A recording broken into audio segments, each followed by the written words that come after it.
Hi everybody, this is Christina Fasonic Greer, and I'm going to talk to you tonight about how to friend your inner beast. This workshop is called Friending Your Inner Beast, Healing Your Food Addiction Through Embodied Writing. And as you can see, it's a play on the idea of Facebook and confirming or deleting a friend request. And I'm going to tell you, hopefully persuade you, by the end of this workshop, that you'll be able to friend your inner beast and you'll want to hit confirm. So anyways, this is me, and I want to give you a little bit of background on me here on the next slide. I have been teaching college English, specifically writing, for 20 years. My research during that time and many years before focused on personal writing and the healing process, as well as the mind-body split in developing body love and body love workshops. I've been doing this for a very long time, long before, ironically, I was able to even, diagnose myself or understand that I had an eating disorder. Before entering recovery in 2013, I suffered for 28 years from food addiction, binge eating disorder, and probably longer than that, but I put it at around age 11 because those are the most concrete memories I have of food addiction and my own eating to make myself feel better and compulsive eating. I am the author of more than 30 books, including 3 written specifically for food addicts in recovery. The Optimistic Food Addict Recovering from Binge Eating Disorder is a memoir that is set to come out in September, but it is available on Amazon.com right now for pre-order, so that if you order it now, it'll come out. When it comes out, it'll be sent to you. I also have a workbook called the Optimistic Food Addicts Recovery Journal and Activity Workbook that has a lot of interactive activities in it. So there's some journaling prompts, but there's also coloring pages and crossword puzzles and other activities that gets you thinking more deeply about your journey of recovery. And then finally, Coloring for Recovery from Binge Eating Disorder, Original Art and Writing Prompts for Healing. All of these books are available on Amazon.com if you want to check them out after we're done.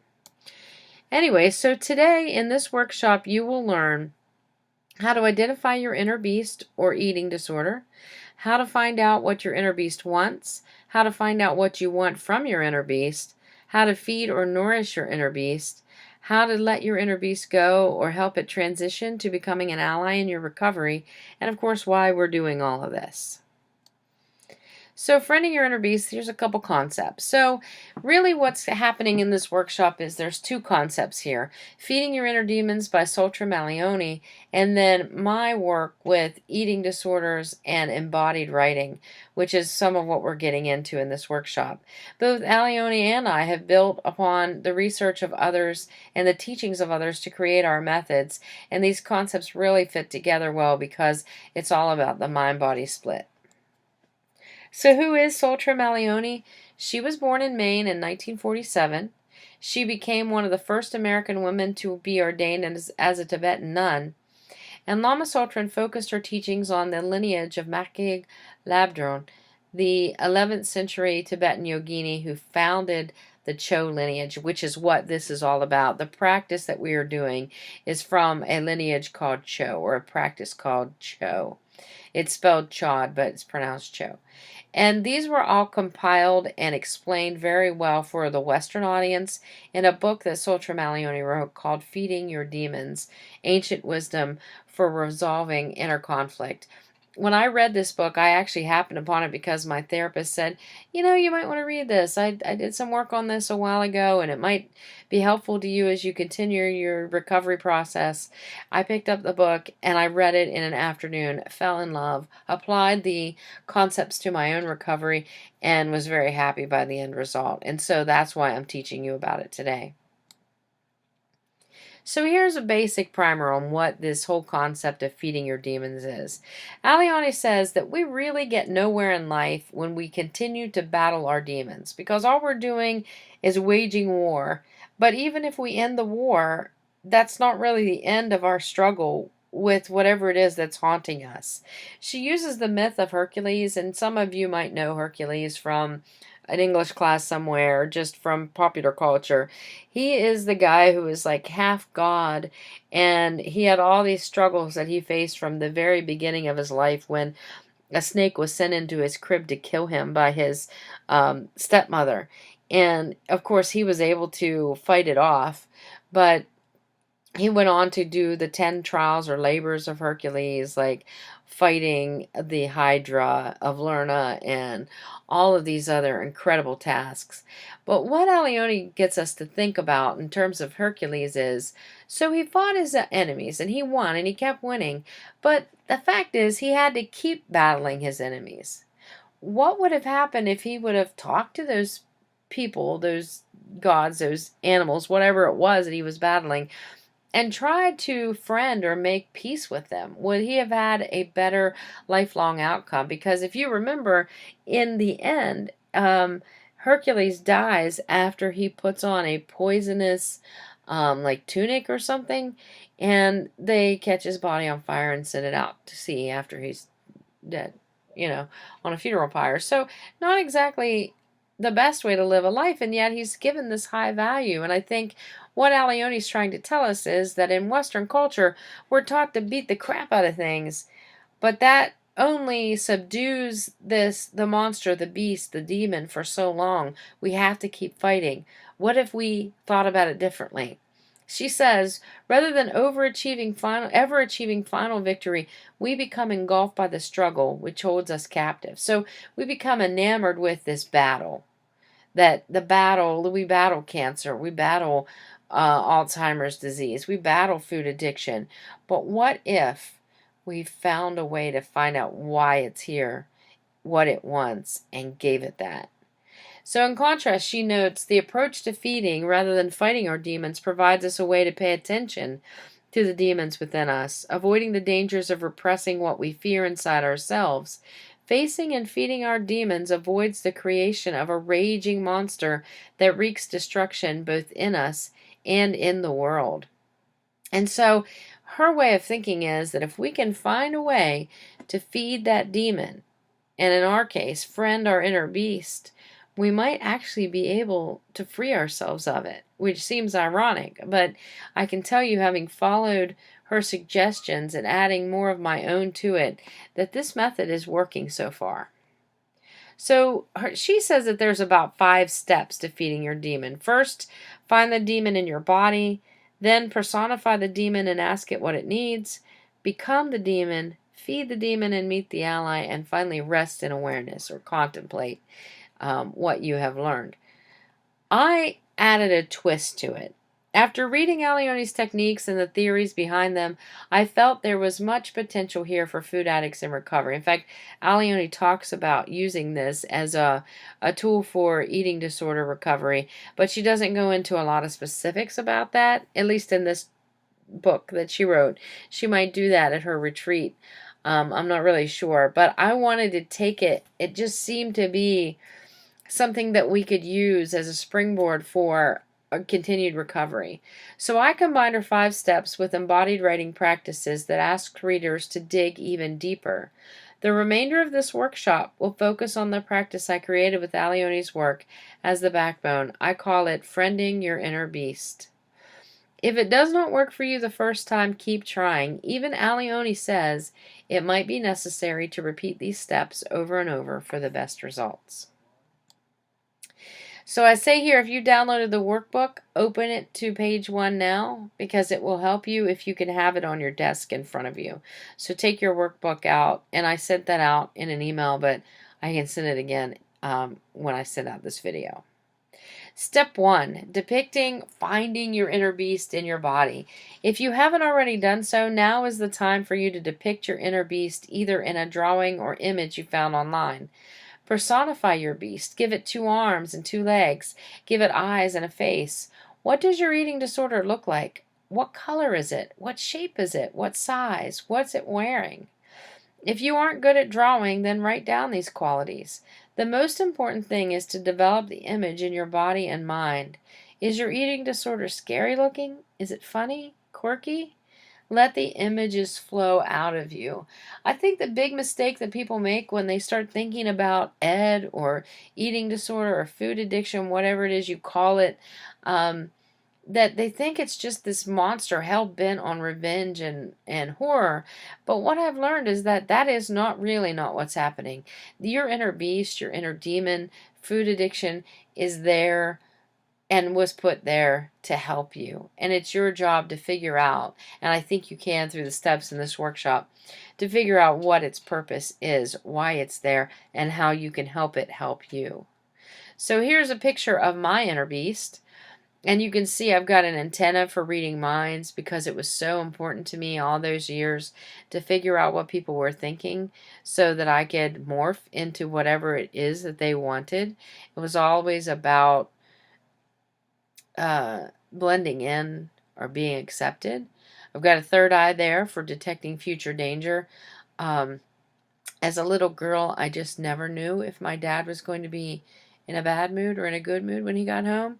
So I learned very, very early on how to predict that, whether I had to hide under my bed or sit at the dinner table with everybody else. Notice the big smile for hiding pain, always masqueraded. I had a therapist tell me one time, I was sitting right in front of her. I obviously weighed a great deal, so I wasn't invisible, but she said, "I see you hiding. You're hiding from me." Even though I was sitting there quite in the flesh in a chair right next to her. There's some food stains there from eating too fast and some extra arms for fixing the world because it was always about control, having things be right in the right place so that I didn't get hurt. And that's really what my inner beast was there for. So step 2, ask your inner beast what it wants. What do you want from me? What do you need from me? How will you feel if you get what you need? And I've added the following questions. Those are from Leonis' book, but I've added, what purpose do you serve? Why are you here? How long have you been here? And when I switched places with my inner beast, which is what you need to do in the next step, I answered those questions, or the inner beast answered those questions, and that's when I learned the most profound thing. What my inner beast wanted was to make sure that I was safe and secure and taken care of. That was its whole purpose. That's why it came into being. It wasn't a parental figure. It wasn't, a little girl version of me, but it was a force, a thing that was trying to take care of me, a part of myself that was saying, I got this. I'll take care of you. Unfortunately, it didn't know any better. It didn't know what to do for me to make sure that no one hit me, that no one yelled at me, that no one screamed at me, that no one made me feel ashamed or made me feel bad. So my inner beast fed me because that's all it knew how to do. And so when you ask your inner beast these questions, hopefully it will help to open up your idea about what the purpose of your eating disorder might be. So now, friend your inner beast. Can you believe that? And I think this is the most transformative part of this workshop. So come back to yourself again after thinking, like your inner beast, and see the beast in front of you or on your sheet of paper. Dissolve your body into a nourishing tea that has the properties of the feeling the beast would have if it was satisfied. Feed the beast to complete satisfaction. Now, in Leonis' book, she calls this turning your body into a nectar and feeding your beast. But I thought that nectar seemed a little too sweet, a little too sugary for us food addicts, so I changed it to a tea.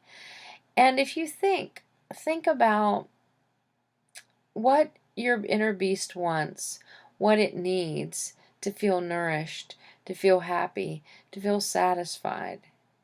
Think about that. Dissolve your body into that and feed your inner beast. Take a minute to do that. And obviously, I think you'll be using this video at your own pace and at a slower point. And please pause and play me as you need to.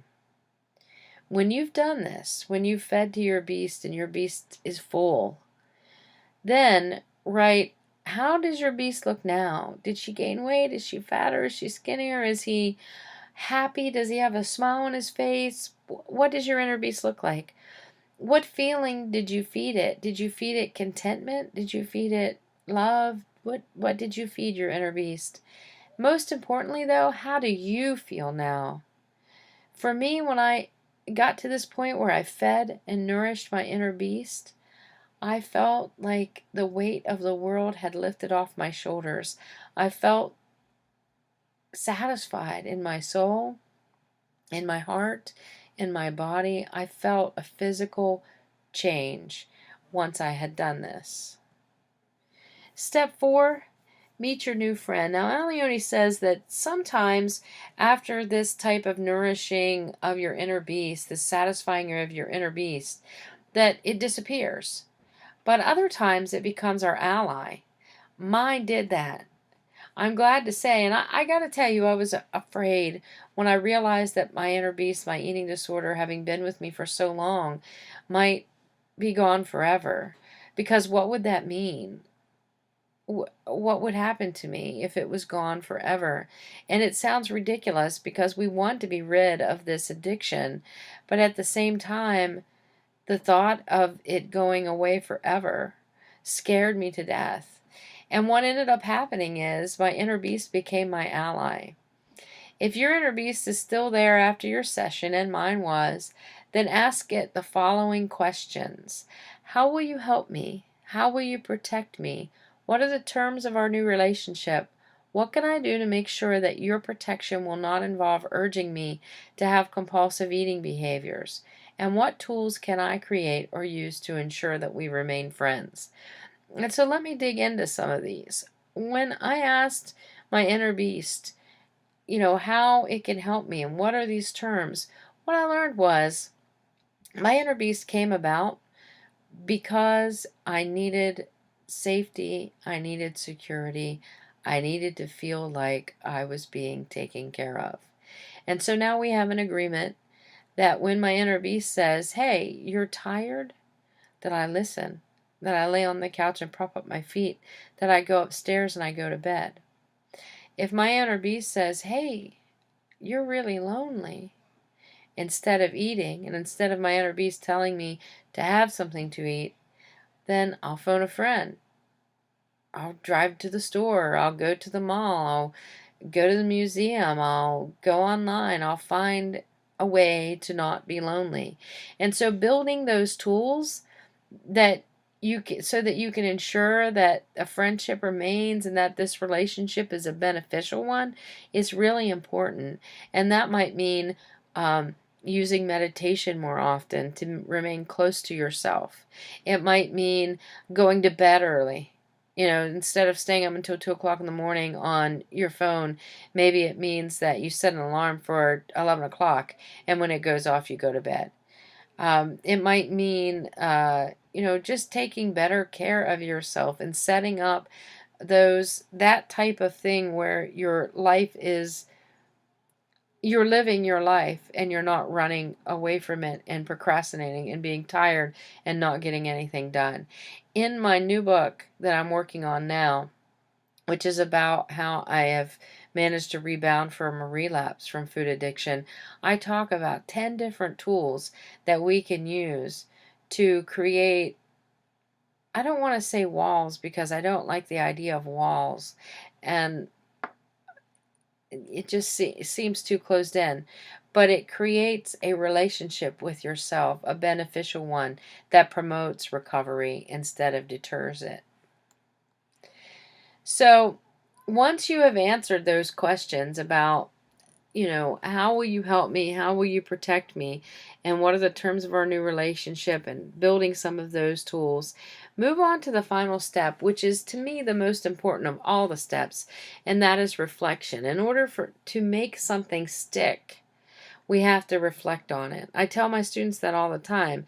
You can write a beautiful paper, but if you don't reflect on how you went about doing it, how you did the research, how you created the topic sentence, and so forth, then you're going to lose that knowledge and you won't be able to transfer it. So answer the following questions. What happened during this experience? Do you feel like this exercise helped you? In what ways? Do you think you will have to do it again? Do you think you need to repeat it? I don't know if I will or not. I haven't so far, but I might have to. And how do you feel right now?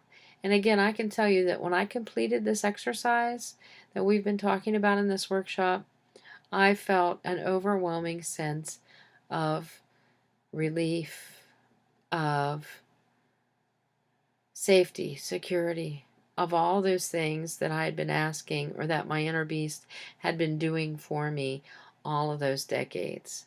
That's what that inner beast was there for. Not to hurt me, not to hate me, not to force me to do things terrible to hurt myself, but it was just trying to tell me, take care of yourself. You got to take care of yourself. And so that's what this is all about, really. It's about answering that voice inside your body that says, slow down, eat better food, don't drink so much caffeine, go to bed early. And that's what that inner beast is there for. And so hopefully you gained a lot from this activity. I think coming back and playing it again might be helpful to you. You can also read Soul Tremor Leonis' book if you'd like to get more in depth in some of these practices that she talks about. Otherwise, I do, as I said before, have a workbook out that goes into activities just like the one we did today, including making a vision board for your recovery and thinking about what kind of tattoo you might get for your recovery and those kinds of things. It's playful and it's serious. You can find it on Amazon.com. It's also on Etsy at my store called Bookishness Crafts. If you need to have more information, just email me. I'll send it to you. And of course, I have my new memoir coming out in September that is on pre-order right now from Amazon.com, The Optimistic Food Addict Recovering from Binge Eating Disorder. So I'm hoping that this exercise was helpful to you and that you learned a lot about yourself and about how your eating disorder might function in your life, and maybe how, instead of being constantly battling it and struggling with it, that you might be able to make friends with it, which sounds, I know, like a foreign concept in some ways, but I can tell you that it has benefited my recovery in ways that I cannot even describe in a short video, though I'm sure I'll be talking about it in the new book. So anyways, thank you for listening. I'll talk to you later. Christina Fasonic Greer. Thanks a lot.